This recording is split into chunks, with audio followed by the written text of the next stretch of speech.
My name is Miriam Mojgan. I'm a Secretary General of the Bled Strategic Forum, and I welcome you on behalf of the organizer, Ministry of Foreign Affairs, and also Center for European Perspective. Last year, we organized this Young Bled Strategic Forum for the first time, and this room was half full. Now I see it's almost full. It's quite full, and if it goes like this, next year we will organize it in Sankhariev Dome. We are very happy because it's quite a popular and quite a lot of interest for this event. And I'm really happy there's so much talent in this room coming from Central Europe, from Mediterranean, from Western Balkans, Middle East. And I thank my colleague Andrei Kiran, who helped organize this, and also Irnea Forschner and Polona Mal, who were really working hard on this to happen. And I also thank my team of students who became part of our team, Milica Couture, Marko Mauer, and for the first time, Tamara Juricic. This year, Young Bled Strategic Forum is hosting some members of the Global Changemakers. This is a program by British Council. The group is based on 3 pillars: learning, doing, and advocacy. The aim of the program is to empower youth to catalyze positive social change. And I thank James Hampson, who's somewhere here from British Council. Thank you, James, for bringing those impressive young leaders to Bled. We have prepared three wonderful panels with great speakers and impressive moderators. And I don't think Dr. Busek minds being part of the Young Bled Strategic Forum. We'll talk about the young and the restless in the Western Balkans. Eurostat revealed that 25% increase in youth employment across Europe in the last 2.5 years. And the number of the Western Balkans are even more staggering. More than 50% of young people are without work. That's I found in some article posted on the Young Bled Strategic Forum Facebook. We will hear some young leaders here present to talk about hope, perspective for themselves and for the region.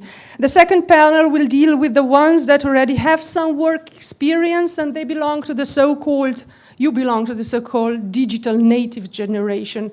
And you were born in the world of the internet and are bringing different skills to the workplace, different skills that our generation, that are still generation of digital immigrants, are kind of learning. And this creates challenges and opportunities that could have will have a positive impact in the world we live. And the last panel is kind of a mixture of the two, the progress of the information age and also the restless and young. We'll talk about the Arab revolutions and the changes that began in the Arab world. And we are still witnessing some increasing instability in the region, and we have a really great group of speakers to be on the panel. You will obviously have a fascinating afternoon, and also there's a reception waiting for you. I've checked in the morning that there's a Facebook page of young Bled Strategic Forum friends. And there's quite a lot of discussion going on there. Lots of you are very active, posting reports and also helping each other with the, I saw in the morning that someone asked, I need a drive back to Ljubljana, could someone offer me a lift? And this is the Young Bled Strategic Forum all about, to encourage the spirit of friendship, networking, and that you make new friends. And I just do want to mention that those of you who offered to drive back to Ljubljana, you do realize you are not allowed to drink in the evening. So enjoy Young Bled Strategic Forum. enjoy Bled, and if you will be tweeting, this is the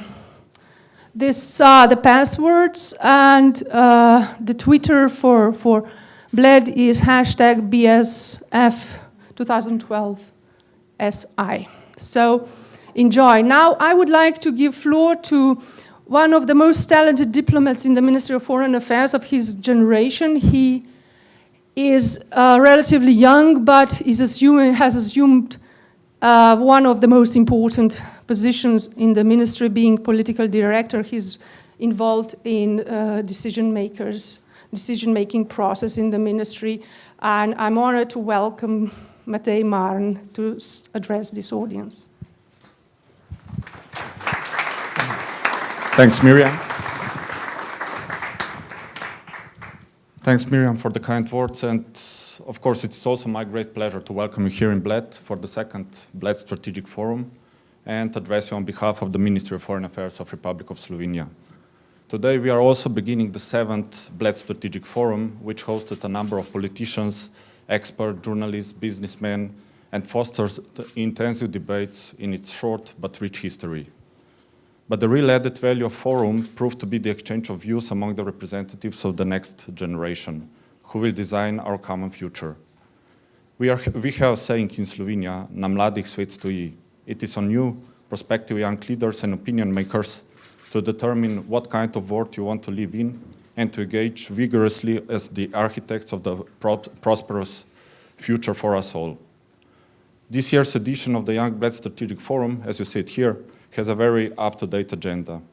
Topics for the discussion are applicable in almost all parts of the world, not only related to the regions mentioned here. The world is facing a severe economic crisis. One of the consequences of the situation is higher unemployment rate. Also, Miriam mentioned the unemployment of young generation is the problem of all over the world.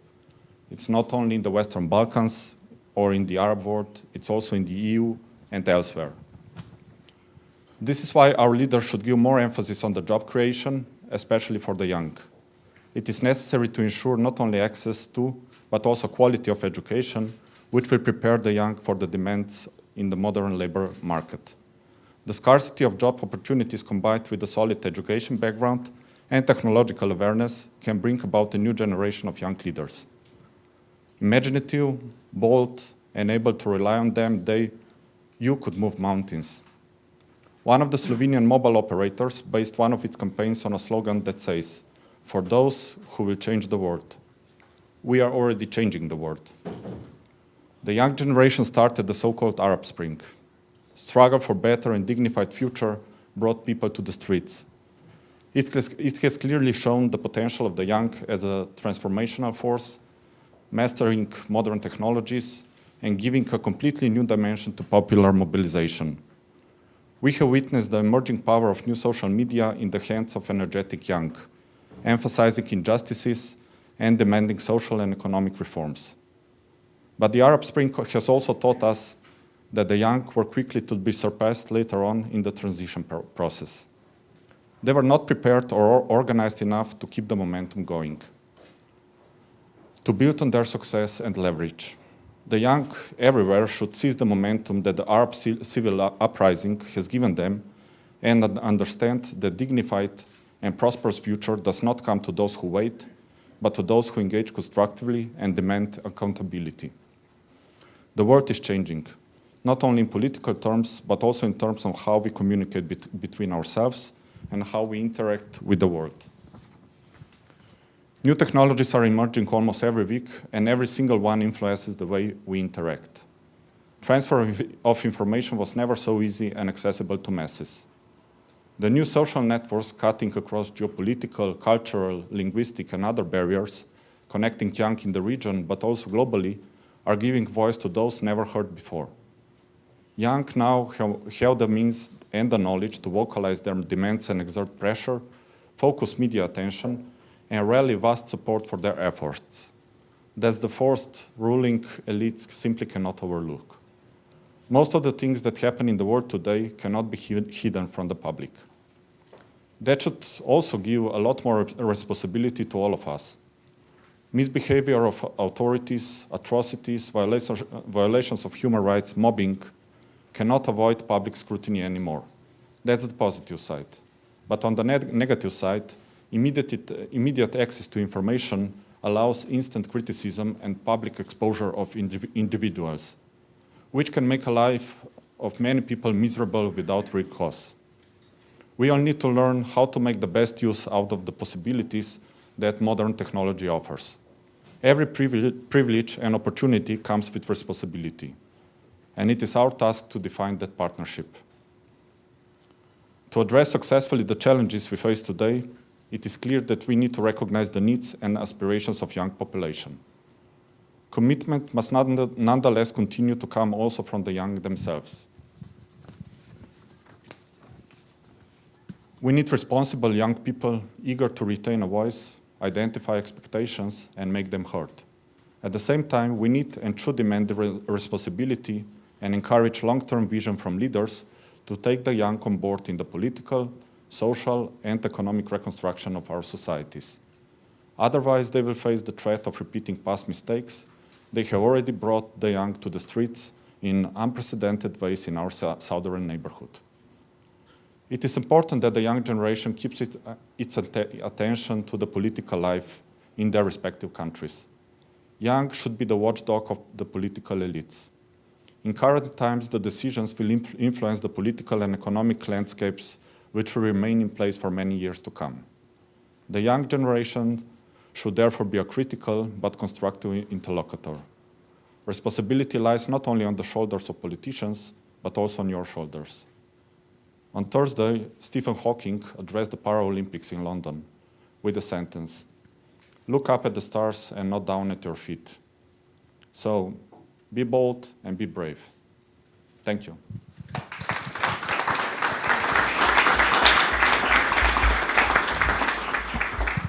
Thank you for these wonderful words. Matej, now I give floor to Dr. Busek and the panel. So, thank you. Thank you very much, Miriam Moskan, for inviting me, yes. But I think it's extremely important that the younger generation is articulating themselves and saying what they expect. Hopefully you will be listened in the coming days and even more in the incoming years. I may say I'm coming from the European Forum Alpbach. This is not an advertisement. It's only telling you that our theme was perspectives and expectations of the young generation. And we had 700 grant holders there out of different countries, Europe, and I think it was an extreme dense discussion. So I think as a start I may give you some questions or perspectives which were said quite straight. Ivan Krastev, who is leading a think tank in Bulgaria, brought out a thesis, and it was interesting but not very optimistic, saying the younger generation is making a revolution that they can achieve the same possibilities as the former generation. His example, a fight in France that the age for retirement should be again 65 and not 67. I think a generation wants to live under the same condition. Side question from my side, can we expect to live under the same conditions as my generation did it? For my generation, I may tell you, we have the expectation that every year it's better. I'm born during the Second World War, but I think we started for sure at low level, but every year I think it was really better. Can we expect that it will be really every year better? For the moment it's not looking like. That's the other thesis. I think every day you can read a new crisis or a new old crisis or whatever. Here I think we have to change the approach, and this is a request to the younger generation. Beg your pardon to speak about old languages, but the word crisis is coming out of the old Greek language from krino, and that means to judge and to decide. Personally, I'm convinced we have no euro crisis, we have no financial crisis, we have no banking crisis, we have a crisis of politics and politicians. I think who is making decisions, who is leading it in the right direction? In which way can the young generation influence that it is really happening? Articulation. The third problem, may I say, is, and it was mentioned by Mate Marn excellently, that we are living under new conditions. The next panel after us will deal with what communications is today and what possibilities are really existing here. I think I'm not quite sure that we are at the end of the development, how it can be used. Maybe we are in the beginning, and how can it be used for democracy, for intercommunication between the generations, and so on and so on. I think here might be a generation gap existing. And this, I think, has also to be discussed. Then, concerning the region, and it was bluntly mentioned also in the introductory papers, is the question of jobless. The Balkans or Southeast Europe is not the only part. You have 50% jobless of the young generation in Spain, which I think is also a horrible situation for sure. And we are getting, look to Greece, a special kind of migration. Migration to those countries where you can get jobs so far. That's creating also, I think, a lot of problems. And specifically, I think a lot of our students here, we are getting a certain kind of brain drain. That we are missing in these countries the gifted people because they are going elsewhere, because they are getting a job, better paid, and so on and so on. One, I think, of the big challenges is to create a brain circulation. And I think here we need some preparedness and we need the right discussion with the politicians, with the public, with the framework conditions, and so on and so on, and how European integration or European Union is moving. Last point from my side. I may say that's for sure a position of my generation. I grew up in a divided Europe, and it was not possible to go to the other side. Former Yugoslavia had specific conditions, partly a little bit better, but also different. If I'm considering visa question and so on and so on, there are some parts of the former Yugoslavia left which are still living under visa conditions. Here I'm mentioning Kosovo, for example. I think here a specific job has to be done. But it's not only a visa question, I think it is a better common understanding, which for sure here is necessary. And this I want to say, and maybe I'm asking our friends here on the panel also to look to the positive side, which chances Europe is offering. I think we all know what is bad, what is not yet done, and so on and so on, but we have to have also a very positive approach. What can we achieve? So far, some points, beg your pardon, but as an oldie, I'm quite happy also to say something to the young generation. And I'm now presenting you the 5 participants. We agreed, or I was asking them, they shall present themselves, because I have a beautiful curriculum vitae of everybody, but maybe you have the feeling you want to this public say some specific on the question, the young and the restless in the Balkans, in which we are restless, for example, would be very interesting. I'm following the alphabetic order. I'm asking Mark Boris Andrijanic, President of Mreža Idej from Network Slovenia. of Ideas. Thank you very much, Dr. Buzek. It's an honor sitting next to you. I must say that Dr. Buzek is not only a great friend of Slovenia, but also an excellent connoisseur of Slovenian wines and culture. I would like to thank our organizers for putting up this excellent event. Thank you very much, dear friends, for coming. My name is, as said before, Mark Boris Andrijanic. I'm a lawyer, a proud Slovenian, and a proud European. I'm pursuing right now a business career in international business, and in some free time, I'm chairing Network of Idea, a student and youth platform established to promote active citizenship and entrepreneurship among Slovenian youth. He will be restless on this. Very good. Thank you very much. I'm asking Ms. Anja Gengo, student at the Faculty of Law, Sarajevo, for sure, Bosnia-Herzegovina. Thank you very much. I would like to greet you all. It's a pleasure to be here on behalf of my country and to discuss such an important question. So as you already heard, I'm a student on my last year at the Faculty of Law, University of Sarajevo.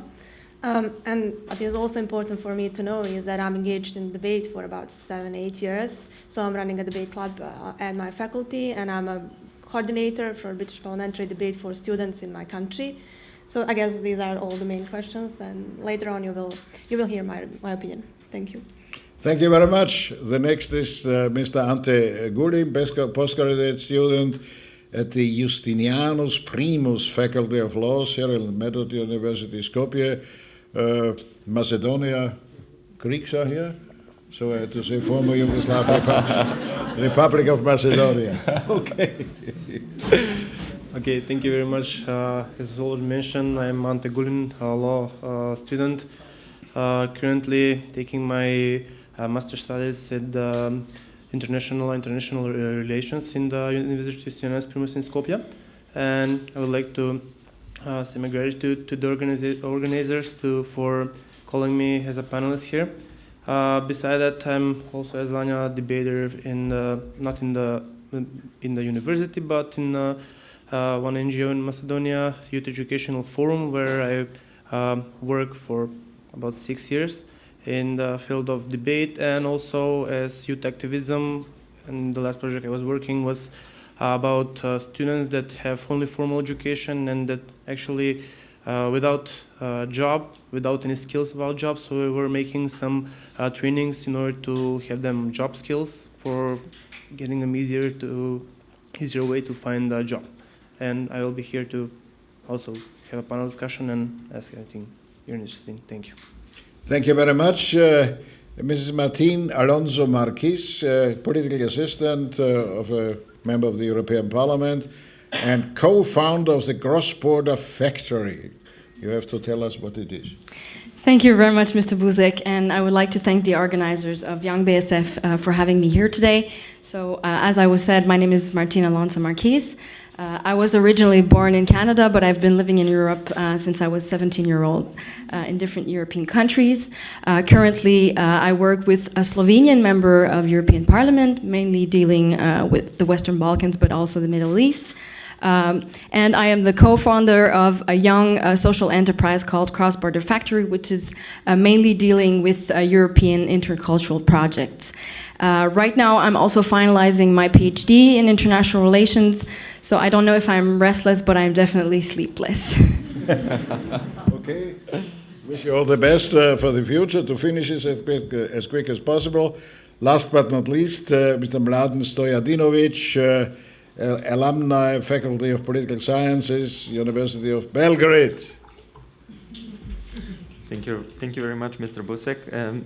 I would also like to thank the organizers for inviting me to participate in this conference, in this event. My name is Mladen Stojadinovic and I come from Serbia.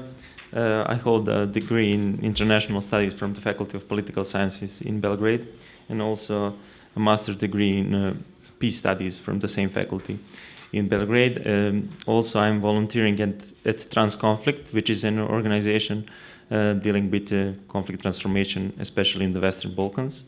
And I'm also a junior associate of the Center for Peace Studies at the Faculty of Political Science. Also, I was a member of the United Nations Club for many years in Belgrade. That will be it for now. Thank you very much. I yield the floor back. Thank you very much. We finished the presentation, that you have a feeling who is talking with you. We agreed, or I was asking to agree, that everybody on the panel is giving an introduction of 5 minutes, because altogether that's 25 minutes, and I think we should have enough time to exchange views and so on, because if the oldies are always speaking very long, it's bad. If the youngsters are speaking long, it's even more bad, because it should be a dialogue and so on. So far, I will look exactly to my watch here, and after 5 minutes, I would say, stop it. To concentrate on the essentials. You're the first. Thank you very much. So, ready? Steady? Ready. Okay. The future is blue and has golden stars on it. We're more than just Slovenians, Croatians, Serbians, and so on. Today, we're all Europeans, and we're living in a world that's more interconnected and globalized than ever. So let's dare to think big. The world is not and shouldn't be enough. Let's aim to succeed globally, and let's not be afraid to fail occasionally. After all, as Churchill brilliantly put it, courage is going from failure to failure without losing your enthusiasm. So what do young people in the Balkans and basically all around the world want and aspire to? We want to live in a peaceful environment and in a free society. We want a fair opportunity to do our best and earn decent living. Because there's only one reason: we want to be independent. We don't want our government to run our lives, or our parents for that matter. As eternally enshrined in the Declaration of Independence, we strive for the inalienable rights to life, liberty, and the pursuit of happiness. That's why mobility of young people is one of the greatest gifts of the globalization. So what went wrong? Not much. Although there are many considerable differences between our countries, there seems to be a common denominator.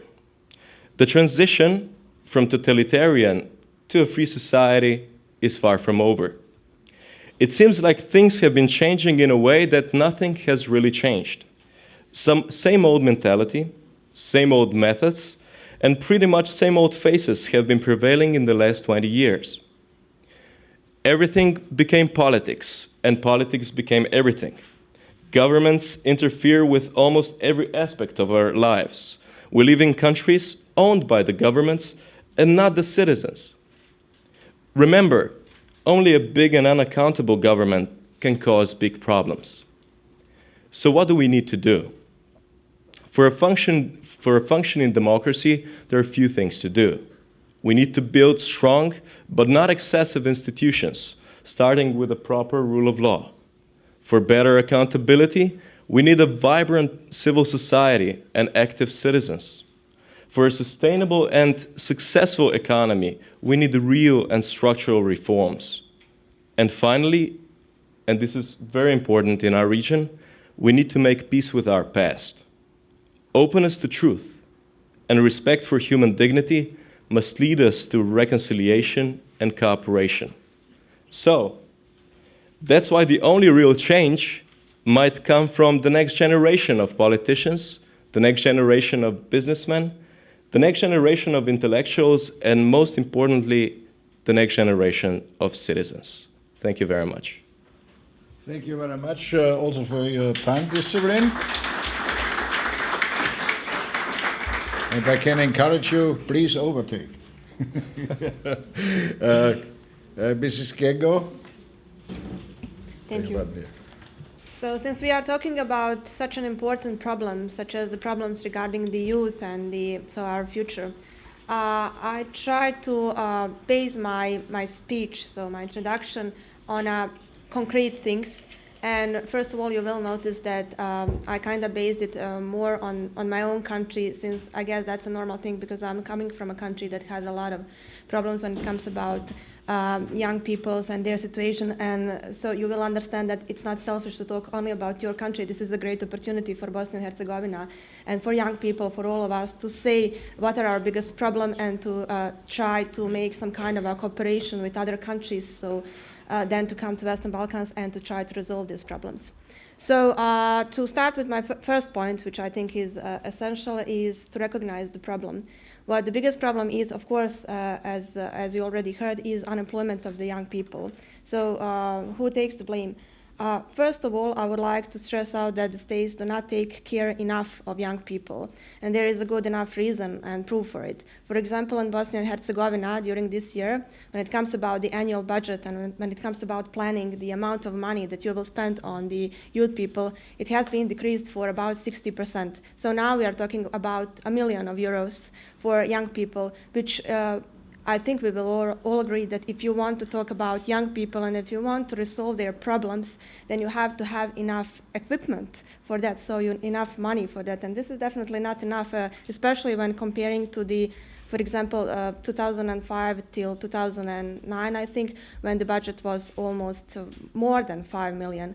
marks, so that's like 2.5 million euros. So now it is decreasing. Also, we can go on small problems. For example, why don't you allow as a state to the young people, for example, to have some kind of discounts? For example, if you want an annual card for bus, then have it on a smaller price. Then if you want some kind of a discount, those are normal things that young people have in countries of European Union that are developed. So in Bosnia and Herzegovina you don't have that, and those are small steps. But by small steps you will change the future. Then again, since we are talking about that they are not enough caring, then it's a normal thing to say that young people will react on that status. Since we are all unsatisfied with the system, then why we don't react? Well, when it comes about the official statistics in Bosnia and Herzegovina, young people obviously do not react, because there is a good way to react when you're not satisfied with the system. You have to involve yourself either in governmental system by entering the political parties, for example, or if you think that's not a good way, if you're not satisfied with the system, then you will involve yourself in a non-governmental system, because the role of the non-governmental organization is, first of all, to correct the government. According to the last official statistics, when it comes about my country, you have 6% of young people that are involved in political parties as members. You have 5% of young people that are part of the youth organizations, and you have about less than 8% of young people who are involved in the non-governmental organizations. So that is not a huge number, and that is definitely not enough if you want to change something. So there is a second point that I wanted to stress out, and that is those passive majority when it comes about young people. Also, what I think it's important to stress out, I will be brief here, is the double standards that we have and norms. So young people think that, at least they learned in the last 2 decades, they think that they can achieve their goals only by money. So basically they are trying the most effective way to gain money. And since we have a country that is not giving you a job and that you have not legitimate way to earn the money, then you go to the criminal organization, and there is another problem of that.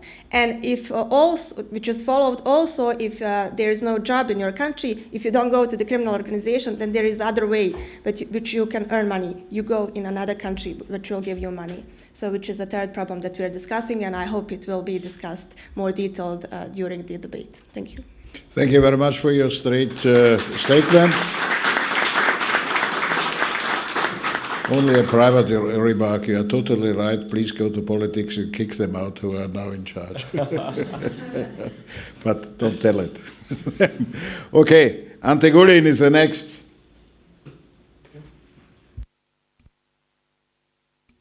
Okay.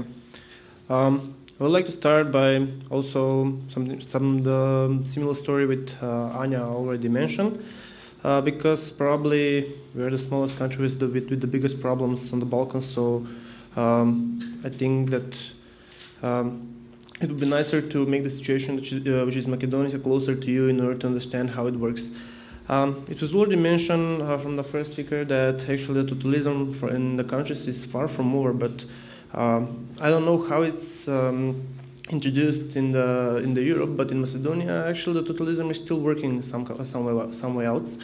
But so actually, we have a lot of young people in Macedonia that are immigrating every year in Europe or even in the States. There are a lot of work and travel programs that are offering them work in those countries and maybe even staying there for life. So.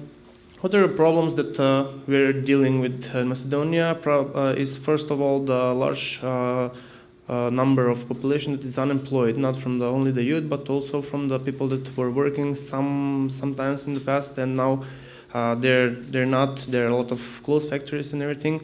So I think that there's more than 30% in our country that is unemployed, which is quite a big rate for a small country as Macedonia.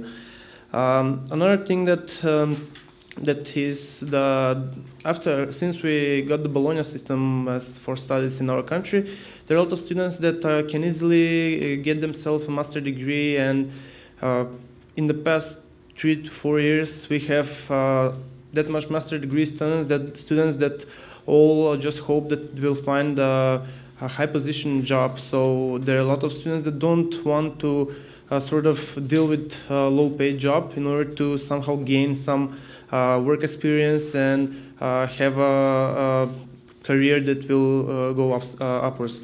So another thing that is happening in Macedonia, that with the government program to sort of make the Skopje the main city where everything is placed, and there are a lot of students from the other cities, the smaller cities in Macedonia, that are coming to Skopje. So imagine what will happen, for example, if every student that are studying in Slovenia just come to Ljubljana in order to find a job. You will have a lot of students that are finding a good job, and there are a lot of managers or directors of companies that will have a lot of working students that are easy to replace if, for example, someone does not want to work as they order. So we have a lot of students, a lot of working mass in Skopje, and there are a lot the companies that sort of can choose and replace them easily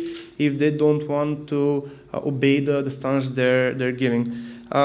So another thing that we have as a problem is that the students are obviously not, and the young people are not obviously aware about the power they have in order to change the future in Macedonia. So a lot of them are ending in the political parties in order to work in public administration. So I think that more than 80% in Macedonia, they have a dream come true if they are employed in the public administration. So we have the public administration, the young people that are actually in the political parties in order to get a certain job that will be well paid. And on the other hand, we have less young people that are aware of the possibilities, for example, to open their own business and to stay in the country and not to go somewhere abroad in order to find a job.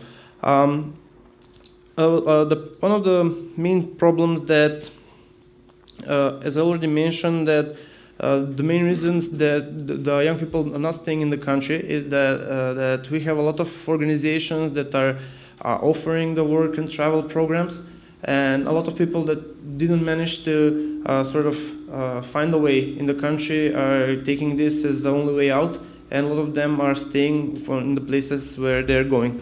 So about the other things that I would like to point out, I hope that we'll have an interesting panel discussion in order to answer all the questions. Thank you. Thank you very much for your statement. Madame Martin. Thank you very much. As has been mentioned already in the introduction, the problems that we are discussing are actually not specific to the Western Balkans. Unfortunately, young people from that region share the fate of some of their other European counterparts. Mr. Buzek mentioned the example of Spain, where youth mass unemployment is heavily mediatized currently. But also in places like Germany, for example, we have spoken of the Generation Praktikum, or the internship generation, in reference to an increasing number of highly educated, highly qualified youngsters who do unpaid work. So actually, some of Europe's most brilliant youngsters would rather work for free than being officially unemployed. Volunteering for them gives access to networks, and it can eventually lead to employment. Nevertheless, the situation in the Balkans does have some particularities, and some of the panelists before have mentioned them. The question we ask, if young people are ready to assume greater political and social responsibilities in the Balkans, well, I think that they are undoubtedly ready to assume greater responsibilities, but has been mentioned by the other panelists, I think that a big question, the real question is, are the ruling political elites of these countries not only ready but also willing to pass on the lead to the next generation? And all the former panelists mentioned that they actually very much doubt it. We observe an increasing phenomenon of partocracy or partitocracy, with political parties being involved or heavily controlling all spheres of society. And some youngsters have gotten very clear messages from potential employers. Well, if you want this job, you would have to be part of that, you would have to be member of this or that political party. It has also been said that young people from the Balkans are increasingly emigrating to other countries to look for better life opportunities. While this is generally true, it also has to be pointed out that the generations before, especially in former Yugoslavia, were also emigrating massively when their country was in better economic shape. So personally, I think that mobility is most probably inherent to human nature. For example, for decades, young Europeans have been told that they need to be mobile, that they need to speak foreign languages, and that they need to be able to integrate very quickly in new environments. And actually, the Erasmus generation is a direct product of that proactive European approach. So why should it be different in the Balkans? Well, actually, I think that mobility needs to be encouraged. It does not need to be refrained, but it needs to be encouraged smartly and also be put in a regulated framework. Actually, research shows that there is very little regional mobility in the Balkans, and I think that providing finance opportunity through, and I specify finance opportunity through specific programs for young people could be a first small step to a bigger, more global solution. Young people, as Ante pointed out, usually look for opportunities in Western Europe or in North America, but very few are tempted to go to neighboring countries to look for jobs, not only because of the lack of jobs there as well, but also because of prejudices and of fears linked to the past. This is unfortunate because I think that a regional approach may have many benefits, and let me conclude on that. I think that it would be an opportunity for young people to counter prejudices, creating links and lasting friendships, and also accelerating the unfinished reconciliation process of the region. Also, because living standards in the region are more comparable than living standards in Western Europe, it would it would be a lesser financial burden for youngsters and their families who eventually have to take money out of their own pocket to partly finance a stay abroad. And finally, I think the approach of regional mobility is and could be attractive to already existing funders, be it political foundations, society funds, or of course the European institutions. Thank you very much.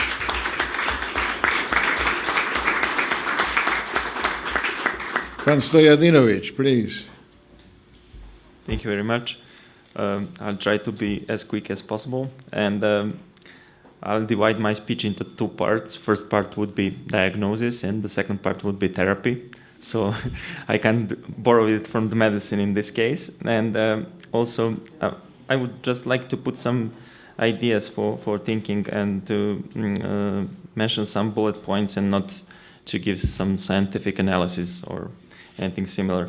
So I'll start with diagnosis, and I think that the position of young people, especially in the Western Balkans, is quite difficult. And I think in a way it is even worse than it was when the generation of our parents was young. As someone has already mentioned, they have lived in the time of abundance, and now we are living in the time of scarcity. So improvements are badly needed in labor, in housing, in culture, sport, education, in almost all social spheres. But I would especially emphasize two major problems for the young people, and these are unemployment and emigration or brain drain. Regarding unemployment in Serbia, for example, more than 35% of the unemployed people are under the age of 30, and majority of them are living at their parents' house, and they don't have a job, they don't have their car, they don't have anything, they are dependent of their parents. And regarding internships, for example, internships are unpaid, and if you're not from Belgrade or Novi Sad or Niš, you just have to come to Belgrade to find an internship in the first place, and then you have to cover the accommodation costs and transport costs and everything, and you can't do that because you don't have a salary. So it's a huge problem. Also, regarding immigration, I think that it is estimated that 10,000 PhDs from Serbia originally are living and working in the Western Europe and the United States. 10,000 of them. But also, what is problem is that young people are politically, in a way, invisible, I would say, and they are not even voting, they are not participating. And there is, as Anya mentioned, some kind of apathy and depression regarding their political participation. And the youth of existing political parties are actually not solving vital issues of the youth, but vital issues of their political parties. So what is the therapy? What are the suggestions? So first of all, I would like to propose that we should organize, when I say we, I mean young people, we should organize better and to create as many as possible non-governmental student organizations, even political parties, why not? And also transnational movements, I would emphasize that, transnational, because I think that not many problems can be solved actually at the national level nowadays. So we now have internet, social media, mass media, everything. We are living in countries which do not, which are actually in visa-liberated regimes. So we can travel and we can make connections and then create a group of people of similar age who would be a strong social force in, that could influence decision makers and defend our interests. And for conclusion, I would like to pose a question, maybe for the audience or for other panelists. And the question is, in what way actually and up to what degree can young people influence all these events and processes, and whether they have to do with the maybe core values of international political and economic order, maybe the nature of today's capitalism, etc. And so whether these issues are actually directly influenced or could be directly influenced by young people. So it's just a question for thinking. Thank you. I yield the floor back. Thank you very much also for your final question. We agreed before that we will use some minutes, I think, to have an exchange of views within the panel, and I think it's quite necessary, and I may add maybe a perspective on this. Mainly, every of the comments were focusing on the situation in the own country, not in general, but partly. Understandable. It's fully justified. You are coming from a country, conditions existing, and so on and so on. I think it would be very good that the last comment did it in a certain way. What is the chance of the region of Southeast Europe? Is there enough cooperation on the situation of the younger generation? Or is there an awareness about how the situation is and what the problems of the others are and how can we support it? It is a challenge for you, I think, to start networking or doing it. That's extremely necessary and giving impact. Also, sometimes Europe was mentioned. Maybe the relation of the region to Europe, not only concerning enlargement and so on, so on. This we discussed and you can read it, how the integration is working, because the differences economically and socially and so on are very much existing.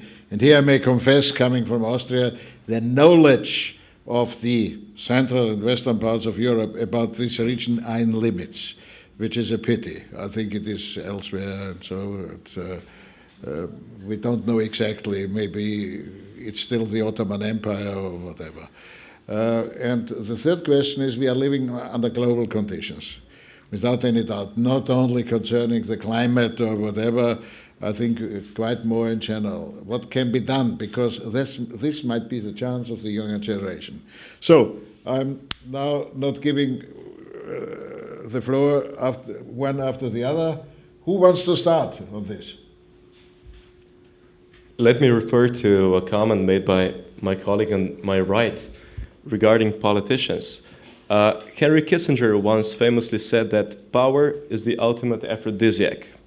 So we can expect that no human being is willingly able to let go the power once he has it. But in democracy, the ruling elite is not the ones to decide whether they'll keep the job or not. So it's up to us. Regarding jobs and growth in our countries, it's no secret what drives growth in Slovenia, Croatia, US, Taiwan, or any place else in the world. The reforms are known to everyone, even to our politicians. What we're lacking is the will, the courage to go forward with it, to basically do a big difference, even for the cost of power. You might be wiped out at the next election because of tough but much needed reforms, but that's something that distinguishes statesmen from politicians. And right now we have too many politicians and too few statesmen. Thank you very much. Who else wants to wipe out politicians here? Who is starting? Come on, one after the other. No comment? Well, this is not a hate speech, by the way. You can follow Stefan Hessel. I just wanted to add something. Someone has mentioned reconciliation. I think that Mark has mentioned it, and I think that it is very important concept and very important aim here in the Western Balkans. I was engaged in research done by Center for Peace Studies regarding Serb-Albanian relations, and we have examined, for example, history textbooks and also literature textbooks, and we have found many stereotypes and myths which are reproduced through formal education. So in that way, I think that also the Ministry of Education from these countries has to deal with this issue in a different way if we want to have generations that are aware of the past, and that could be a channel for reconciliation between these nations. And also, I wanted to add that, in my view, the 21st century in Europe will be the century of intergenerational struggle, in a way. And because there are less and less young people, and even this small number of young people can't even find appropriate position because all of them have already been taken.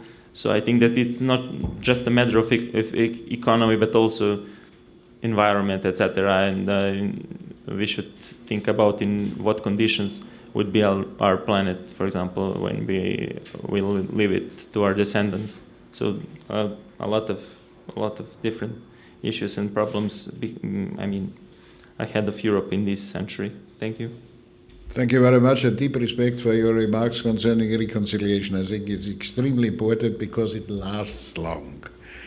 The first common history book between the French and the German, being closer together since 1945, appeared in 2003. You can see how long the impact of history is really working. And I had to study, and we are doing something by the Center for Democracy and Reconciliation as a subject. Your history books in the region are still a nightmare, because you have maps about bigger Romania, bigger Greece, bigger whatever you want, and also caricatures and interpretations which are really horrible. It's a long-lasting job, but it's a precondition.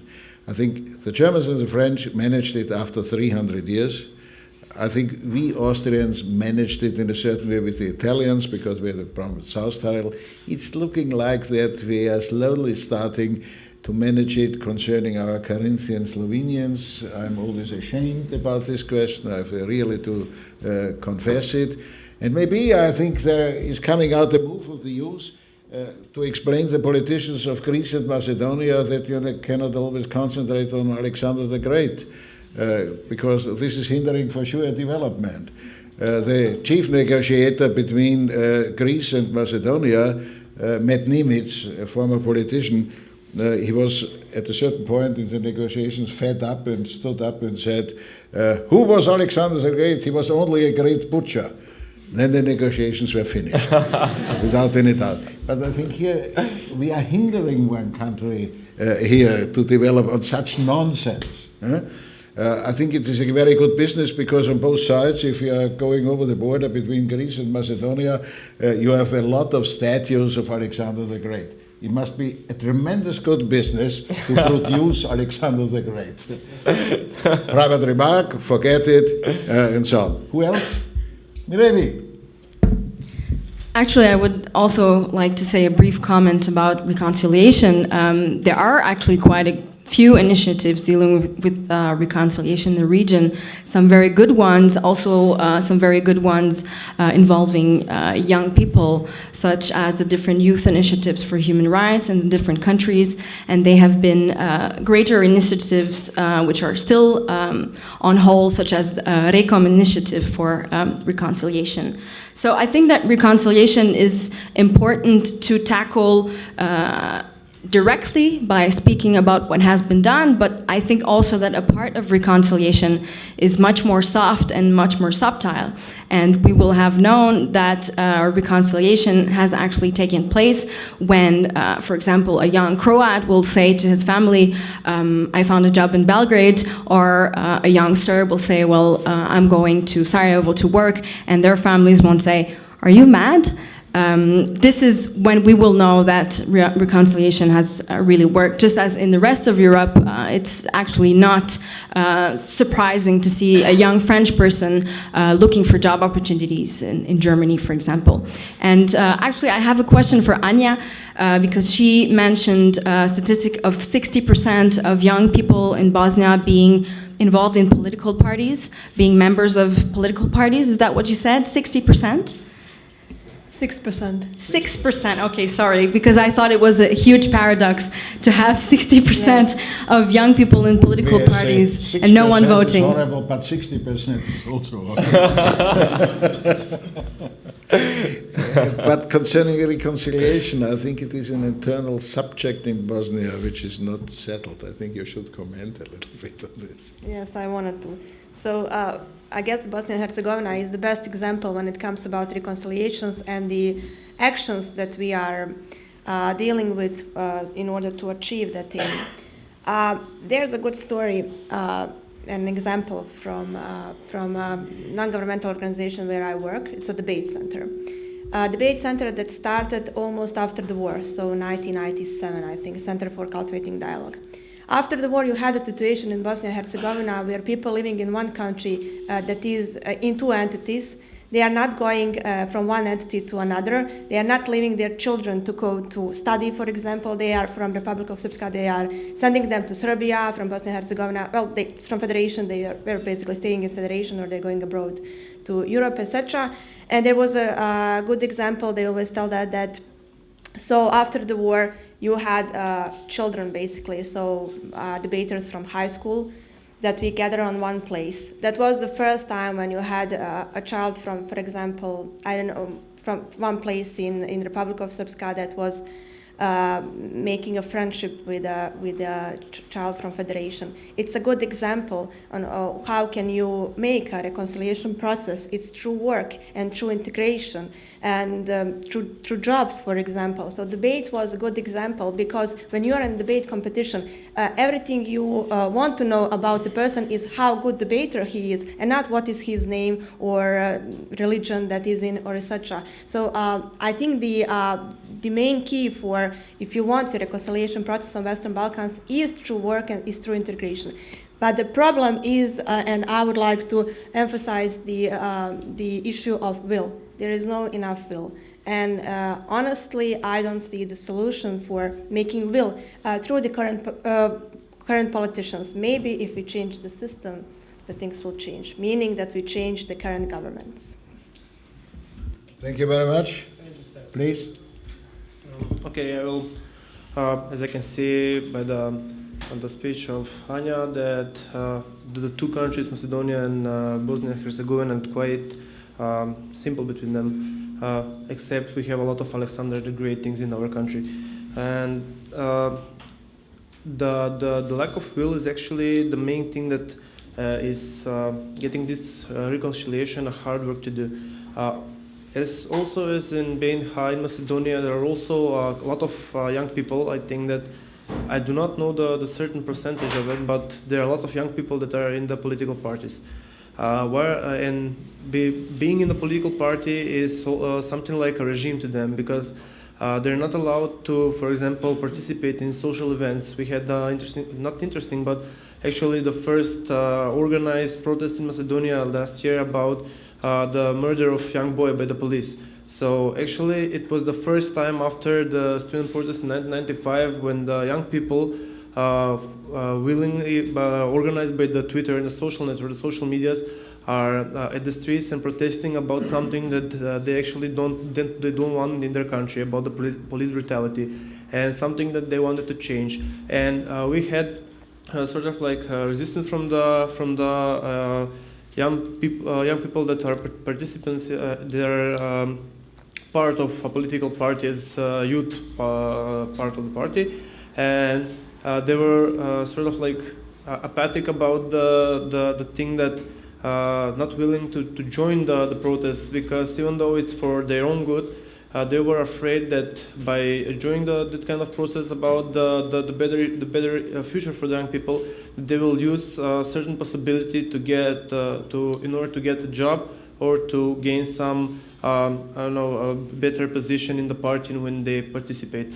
So I would totally agree with Tanya on this point, that actually in order to have reconciliation, we need more than will. We need something more than, and also more than a new government, because as the time passed from the past, for example, 10 years, the party changed, but the youth is still the same. They're in the parties, they don't have will, they don't want to sort of put the effort in the youth organizations in order to gain something, and there are a small amount of people that actually are volunteering in Macedonia. Everybody wants to find a job, to be paid for it, and so I think that the will is, yes, important, but there's something more that we should make, and I think that's the self-consciousness of the young people and the opportunities, the possibilities they have in order to change the future that is in front of them. Thank you very much. I think on the second round we gained a lot, not only concerning reconciliation, but also the importance of education, the conditions for education, because that has a lot to do with the future, the possibilities existing. Now there are 35 minutes left, and I think my proposal is now let's go to the audience, because we are speaking about you. It's not the subject from the others. I think we are discussing your future, and I think take it, even to be outspoken on this, and maybe at the end of our panel we can fix some points where something has to happen. Who wants to start? Icebreaker, who is the first? Oh, great. Ladies first. A micro. Thank you. Please be so kind, present yourself. Hello, I'm Bistra. I'm representing Challenge Future, a community of 24,000 members all over the world. More important to the today's topic about Western Balkans, I'm Macedonian. I studied in Slovenia for 2 years, and I'm usually happy to go back to Macedonia to take photos with all those monuments of Alexander the Great. What I wanted to open as another topic within the framework of today's agenda is more on the side of the unemployed youth and the skills they have. What Ante suggested, said in his first presentation, was that Macedonians' unemployment is reaching a rate of 30%. However, in the recent report I read by the International Labour Organization, actually Bosnia was noticed as one country that has the highest rate of entrepreneurial spirit among youth, meaning the highest number of self-employed young people. And sadly, Macedonia has 22% of highly educated people, young people who are unemployed. So, people go to the faculty, they graduate, master studies, everything of that was already said. But what is missing? Do those people, the unemployed people, have the skills required by the labor market? Another report I read within the Challenge Future community, it was shared a lot, It gave a list of 10 crucial skills of future workforce. And I will just name 2 or 3 of them so that you get the picture. Number 1, sense making. Number 2, digital illiteracy. Number 3, cross-cultural competency. Number 4, design mindset. So my question to the panel, I don't have a concrete person to ask, but is how much does formal education today, especially higher education, address or at least touch these crucial skills of future workforce? How much the people in the higher education get the needed knowledge and skills? Thank you. Thank you very much. Your neighbor, please. Thank you. My name is Dan. I'm also representing Challenge Future. And I want to congratulate you first for your very well speeches. But I would have liked to ask first Mr. Adrianic. I'm from Romania, so I have a little bit of hard time to get it right. You did it correctly, thank you. I like very much that you focused on what needs to be done, on what are the problems, but I would like to hear more how to do it. For example, proper institutions, you mentioned it, and the current institutions, they don't want to let go of the power. So how can we achieve that? This is the first question, and I have one question for Mrs. Genko. You mentioned the 6% of people in Bosnia that are involved in politics. And the question is, if that percentage would be higher, would that be better or worse? Meaning, would they be able to change a little bit the system, to change it more, or they will comply more in order to get to the benefits that this political system provides? Thank you. Thank you very much for your precise question. I think please take a note. Something might come together. Otherwise, I think we have not enough time for the audience. But I cannot see anybody. You are all satisfied with your situation. That's nice. There's someone. So the background. Yes. Yeah, I'm sorry for my height. You probably can't see me here, but I hope you could at least hear me. My name is Micha Pongrac. I study at the University of Southern Denmark. My question is related to the statement that we heard in the beginning, saying that the future is bright with yellow stars, with golden stars. I was a little bit bothered by this statement, mainly from the fact that it is believed that the talks between the Western Balkan states and the European Union are creating too much of a momentum for the youth in the future, that they will have too high of expectations that the European Union is sort of El Dorado, a Babylon that can save the youth in the Western Balkans. How do you comment on this question of mine? And most importantly, do you believe that the youth in the Western Balkans should really go just west, or should it go also east? Thank you. May I ask, what do you mean by east? To migrate also, not just to European Union countries, but also to the more prosperous countries. But the possibilities are from Russia to China, India, and so on and so on. You can pick you can pick the geographic region yourselves. I'm not limiting here. I'm just not limiting towards the Western world, to the concept of the Western world, so the EU and the USA, but towards maybe rising Asian tigers, the Arabic world, and so on. So far, I think we are pushing Afghanistan and Iraq aside for the moment. Okay, thank you. I would give to 2, please, milady. Here. And also 2 girls, great. Hi, my name is Anna England Curran. I'm here from Slovenia. We heard a lot about this problem of unemployment and how people migrate, and there's a lot of brain drain going around.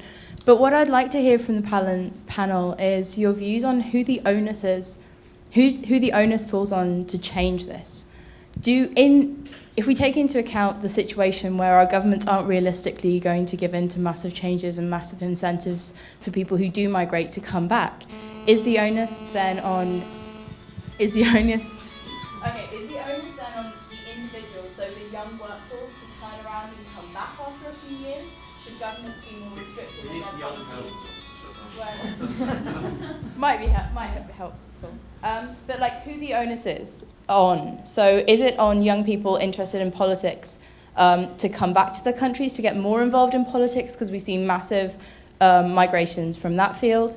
Is the onus on young business people to come back from areas in which their businesses are more likely to thrive? Or should governments set around giving some kind of policies that will limit visas going abroad? Because we talk a lot about this being a problem, but without any kind of solution, just simply sitting around expecting and hoping governments to be kind of nicer and entice us back hasn't actually proved to be a particularly successful situation. So whilst I agree that would be the optimal situation, what do you think is the most likely thing to happen under the status quo? That's addressed to all of the panel. Okay, here, the next, please. Thank you. Thank you. My name is Mila Tanaskovic. I come from Serbia. I am alumni of the Diplomatic Academy in Vienna, but today I'm representing the Regional Forum for International and Strategic Studies. And as I heard now at the panel, you all mentioned the problems of networking and engaging of young people in the region of Western Balkans. My question to all of you is, because I've noticed that you all come from faculties of law, faculty of political science, and so on. So on this institutional level, do you think that there is a cooperation among countries? Because if we want to start, we should start from this basic level. So is there, do you think that there is enough that is going on this institutional level? So then we can actually proceed on a non-governmental level, youth organizations, and so on and so forth. Thank you. I think 5 comments, questions, and so on and so on. Who wants to start to give an answer? Please, be so kind. So regarding the question that was addressed to me about the 6% of young people who are involved in politics. Well, when I was talking about that issue, I was talking about possible alternatives. So the possible alternatives of changing things. If you're not satisfied with the system, you have to change it. So there is one alternative: involve more in the politics, be part of the political parties, and maybe you could be, perhaps, I mean, you have to try. Maybe you will be enough reasonable, your voice will be enough strong in the parties to lobby for new projects, for example, for young people, for new decisions, and etc. Then again, if you think that doesn't work, or you think there is no political party that will allow you that there is no enough, let's say, democratic political party, then try with another alternative, that is non-governmental organization. Because I always say non-governmental sector is a correction of governmental sector.